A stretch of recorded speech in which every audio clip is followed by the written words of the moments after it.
Lyra Ashworth was 17 years old the night her father's pack cast her out into the forest and told her never to return. She still remembered the cold, not just the cold of the wind biting through her thin clothes, but the cold in the eyes of the people who had known her since birth. The healers who had tried to fix what could not be fixed, the elders who whispered that she was a disgrace to a proud bloodline, and most of all, the cold in the voice of the young Alpha who signed the order for her exile without once looking her in the eye. His name was Damien Crimson Moon. He was only 19 then, freshly crowned after his father's death, desperate to prove that his leadership would not be soft. When the pack elders told him that Lyra's weak wolf made her a liability, a symbol of frailty that rival packs would mock, he had not argued. He had simply nodded and let it happen. Lyra never forgot the sound of the gate closing behind her. She wandered for weeks with nothing but the clothes on her back. Her wolf, small and slow to shift, could not hunt properly. Her body, still recovering from an illness that had nearly killed her as a child, grew weaker with every passing day. She drank from streams and ate what berries she could find, and she told herself, again and again, that she would not lie down and die in these woods, just because someone else had decided she was worthless. It was on the edge of collapse that she found old Sable, or perhaps he found her. He was an old rogue wolf, gray around the muzzle, with a limp in his back leg, and sorrow behind his eyes. He was the last living member of a pack called Ashen Hollow, a pack that had once thrived in these very lands before the Crimson Moon Pack, under Damien's father, destroyed it and took its territory as their own. Sable had watched his family die. He had lived alone for over a decade, waiting for something he could not name. He found it in Lyra. He did not see a weak girl shivering by a dying fire. He saw someone who had been broken by the same forces that broke him, and yet had not given up. He shared his food with her. He taught her how to read the forest, how to find shelter, how to survive on nothing when nothing was all she had. And in the final weeks of his life, as sickness finally caught up with his tired body, he gave her something far greater than survival skills. He gave her his pack. "You do not need claws like theirs," he told her one night, his voice raspy and weak. "You need a mind sharper than any fang. Rebuild what they destroyed. Prove that strength is not the only way to survive. Prove that kindness and cleverness can build something greater than fear ever could." Lyra buried him beneath an old oak tree at the heart of what had once been Ashen Hollow's territory, and she made a promise to him, and to herself, that she would not simply survive, she would rise. The years that followed were not easy. She started with nothing. No warriors, no walls, no name that meant anything to anyone, but she had something the strongest packs often lacked: patience, and a memory of what it felt like to be discarded. She sought out others like herself. A young wolf named Corin who had been mocked for his limp since birth. A pair of sisters, Ren and Talia, whose family had abandoned them when their mother died, giving birth to a third pup who did not survive. An older warrior, named Baron, who had been cast aside from his pack after an injury, left him unable to fight the way he once had. One by one, Lyra gathered the forgotten, the broken, and the underestimated, and she gave them the one thing no one had given her: a reason to believe they still mattered. She did not train them to be the fiercest fighters in the land. She trained them to think, to plan, to trust each other completely, because trust, she taught them, was a weapon sharper than any claw. She taught them that a pack built on fear would always crumble the moment something greater came along, but a pack built on loyalty could withstand almost anything. Slowly, quietly, Ashen Hollow began to grow. It took years before anyone outside their small territory noticed them at all, and that was exactly how Lyra wanted it. While other alphas postured and fought for dominance in the open, she built alliances in the shadows. She helped smaller packs who had been bullied by larger ones, asking for nothing in return except friendship. She settled disputes between rival territories with patience instead of violence, earning a reputation not as a warlord, but as someone who could be trusted. Pack by pack, whisper by whisper, her name began to travel.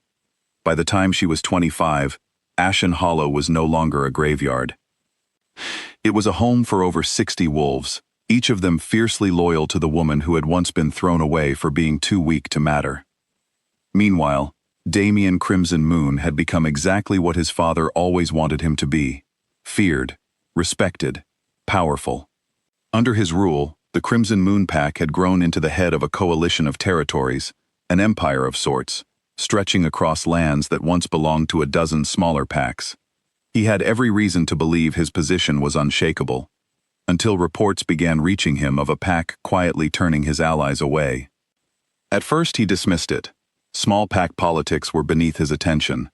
But when three of his coalition's most loyal territories suddenly requested to renegotiate their alliances, and when whispers reached him that a woman was leading the shift, his patience wore thin. He decided to see this threat for himself, expecting to find a rival warlord hungry for territory, someone he could intimidate into submission the way his father had taught him. He rode to the heart of what used to be Ashen Hollow's ruins, with a dozen of his strongest warriors at his back, prepared for a confrontation. What he found instead stopped him cold. The ruins were gone. In their place stood a thriving territory, organized and disciplined, filled with wolves who did not flinch at the sight of Crimson Moon warriors. At the front of them stood a woman with steady eyes and a calm, unshaken posture, dressed simply, but carrying herself like someone who had never once doubted her right to stand there. It took him several long seconds to recognize her. Lyra, he said, and her name felt strange in his mouth after so many years. She did not flinch, did not smile, did not react the way he half expected, with anger, or tears, or fear. She simply studied him, the way she might study a stranger, though something flickered behind her calm expression, something old and painful that she quickly buried. "Alpha Damien," she said evenly. "It has been a long time." He dismounted, waving his warriors back, though he could feel their unease at being surrounded by a pack they knew nothing about. "You're leading this? All of this?" "I built all of this," she corrected quietly. For a moment, he could not find words. The frail girl he remembered, the one who could barely shift, who had been carried out of the pack's borders because she was too weak to walk on her own, stood before him now as the undisputed leader of a territory strong enough to challenge his coalition from the shadows, without him even noticing, until it was nearly too late. "I heard rumors," he said slowly, "that someone was working against my alliances. I didn't imagine it would be you." "I never worked against you," Lyra replied. "I simply gave packs a choice. Many of them had been afraid to leave your coalition, not because they respected you, but because they feared what would happen if they didn't stay. I offered them something different, an alliance based on partnership, not fear." Her words struck him harder than any physical blow could have. He thought of his father, and the fear-based rule he had inherited without ever questioning it. He thought of the elders who had convinced him, at 19, that exiling a sick girl would make him look strong. He had believed it then. Standing before the woman that girl had become, he was no longer certain of anything he once believed. "I was wrong," he said quietly, the words feeling foreign after years of never having to admit fault to anyone. "What happened to you? It was wrong, and it was my failure as much as anyone's." Lyra's expression did not soften completely, but something in her eyes shifted. "You didn't fight for me," she said, her voice steady despite the weight behind it. "Not once." "No," he admitted, "I didn't." The silence between them stretched long and heavy, filled with years of pain that could not be undone by a single apology. But before either of them could say more, one of Damien's scouts arrived breathless, warning that a rival alpha, named Cade Ironfang, who had long resented Crimson Moon's dominance, and had been watching the tension between the two packs, was moving to strike both territories, while they were distracted with each other. There was no time for old wounds, only time to act. Lyra did not hesitate. She called her warriors together, her voice calm but commanding, and within minutes, Ashen Hollow's forces were moving to defend the border, alongside Crimson Moon's warriors, an alliance neither side had planned, but neither side questioned in the moment. The battle that followed was fierce and chaotic. Cade Ironfang's forces struck hard, hoping to catch both packs unprepared. But Lyra's years of strategy proved their worth. She read the terrain instantly, positioning her warriors to cut off Ironfang's advance before it could reach Crimson Moon's weaker flank. When a group of enemy wolves attempted to circle behind Damien's forces in an ambush, It was Lyra who saw it coming and redirected her fighters to intercept them just in time.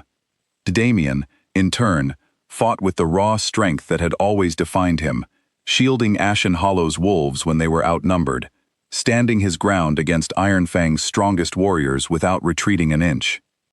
By the time the sun began to rise, Cade Ironfang's forces had retreated, badly weakened, and unwilling to test either pack again. The two territories that had once been strangers, and briefly enemies, now stood together on the same battlefield, breathing hard, bloodied, but victorious.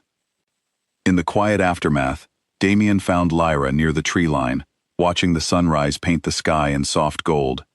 He approached slowly, unsure of what words could possibly bridge the years between them. "You saved my pack today," he said. "We saved each other," she corrected gently. "That's what allies do." He looked at her for a long moment, seeing not the frail girl he had exiled, nor even the fierce leader who had built an empire from nothing, but simply Lyra, steady, brilliant, and unbroken despite everything that had been done to her. "I want to make this right," he said. "Not just with an apology. I want the Pax to know the truth of what happened to you. And I want to offer Ashen Hollow a place beside Crimson Moon, not beneath it, as equals." Lyra considered his words carefully. She thought of old Sable, who had given her a broken pack and a promise that strength came in many forms. She thought of every wolf she had gathered over the years, the forgotten and the underestimated, who now stood proud and strong, because someone had finally believed in them. "I don't need Crimson Moon's approval to know my worth," she said, "but an alliance built on equality, one that protects both our packs and the smaller territories who depend on us, that is something worth building." Days later, before both packs gathered at the border between their territories, Damian spoke publicly for the first time about the wrong committed against Lyra years earlier. He did not hide behind old excuses or pack politics. He acknowledged it plainly, restoring her name and standing in the eyes of every wolf who had once believed the lies about her weakness. Lyra stood beside him as he spoke, not because she needed his validation, but because the packs needed to see that the past, however painful, could still lead to something better. When the alliance between Crimson Moon and Ashen Hollow was formally sealed, it was unlike any partnership either territory had known before. Not one built on fear or dominance, but on mutual respect between a king who had learned humility and a woman who had turned exile into strength. As the two packs celebrated their new alliance beneath a clear evening sky, Lyra allowed herself, for the first time in years, to simply breathe without the weight of proving anything to anyone. She had not needed Damian's forgiveness to become who she was. But watching him finally see her, truly see her, for everything she had built and everything she had overcome, she realized that healing did not erase the past. It simply made room for a future neither of them had thought possible.